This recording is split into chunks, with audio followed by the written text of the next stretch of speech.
વડાપ્રધાન નરેન્દ્ર મોદી ગુજરાત પ્રવાસે આવશે। પીએમ મોદી 15મી સપ્ટેમ્બરે બપોર બાદ અમદાવાદ ખાતે પહોંચશે। સાંજે 4:30 વાગે અમદાવાદ એરપોર્ટથી સીધા વડસર એરફોર્સ સ્ટેશન જશે। વડસર એરફોર્સ સ્ટેશને તૈયાર થયેલા નવા ઓપરેશન કોમ્પ્લેક્સની મુલાકાત લેશે। 15મીએ સાંજે 6 વાગ્યે રાજભવન જશે।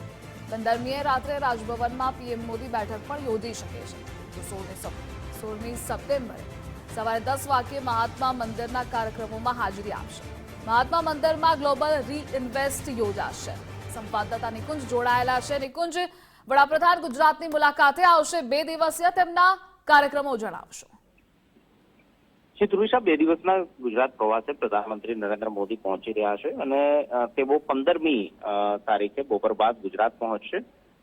જ્યારે તેઓ અમદાવાદ એરપોર્ટ પહોંચશે ત્યારે 4:30 કલાકે સીધા તેઓ અમદાવાદ એરપોર્ટથી વડસર એરફોર્સ સ્ટેશન જે છે ત્યાં જવા માટે રવાના થશે। વડસર ખાતે ઓપરેશન કોમ્પ્લેક્સ આ એરફોર્સ સ્ટેશનની અંદર બનાવવામાં આવ્યું છે, જેની પ્રધાનમંત્રી નરેન્દ્ર મોદી મુલાકાત લેશે।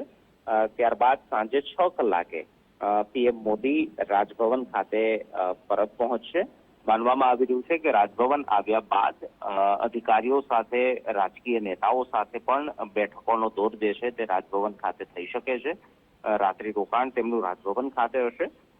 16મી સપ્ટેમ્બર એટલે કે તેમના પ્રવાસના બીજા દિવસે તેઓ સવારે અંદાજિત 10 કલાકે મહાત્મા મંદિર ખાતેનો જે ગ્લોબલ રીઇન્વેસ્ટ રિન્યુએબલ એનર્જી સમિટનો કાર્યક્રમ છે, જેમાં પ્રધાનમંત્રી હાજરી આપવાના છે।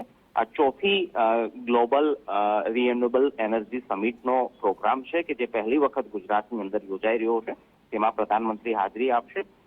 ત્યારબાદ એ કાર્યક્રમ પૂર્ણ કર્યા બાદ 12 કલાકે રાજભવન પરત ફરશે। ત્યારબાદ બપોરે 1:30 કલાકે ગાંધીનગરના સેક્ટર 1 ખાતેથી જે મેટ્રો સ્ટેશન જે છે તેની તેઓ મુલાકાત લેશે। આ ઉપરાંત મેટ્રો સ્ટેશનને ખુલ્લું પણ મૂકવાના છે, ત્યાંથી તેઓ ગિફ્ટ સિટી બાય મેટ્રોમાં બેસીને જશે। 3:30 કલાકે જીએમડીસી ખાતેનો કાર્યક્રમ છે, જીએમડીસી ગ્રાઉન્ડ ખાતેનો, ત્યાં પ્રધાનમંત્રી હાજરી આપશે અને સાંજે પરત રાજભવન પહોંચશે। રાત્રે રોકાણ પણ બીજા દિવસનું તેમનું રાજભવન છે અને 17મી સપ્ટેમ્બર એટલે કે તેમના પ્રવાસના ત્રીજા દિવસે તેઓ અમદાવાદ એરપોર્ટથી તેમના નિર્ધારિત કાર્યક્રમ પ્રમાણે ભુવનેશ્વર જવા માટે રવાના થશે। તો 2 દિવસનો પ્રધાનમંત્રીનો આ પ્રકારનો કાર્યક્રમ જે સામે આવ્યો। જી નિકુંજ, જોડાવા બદલ આભાર આપનો।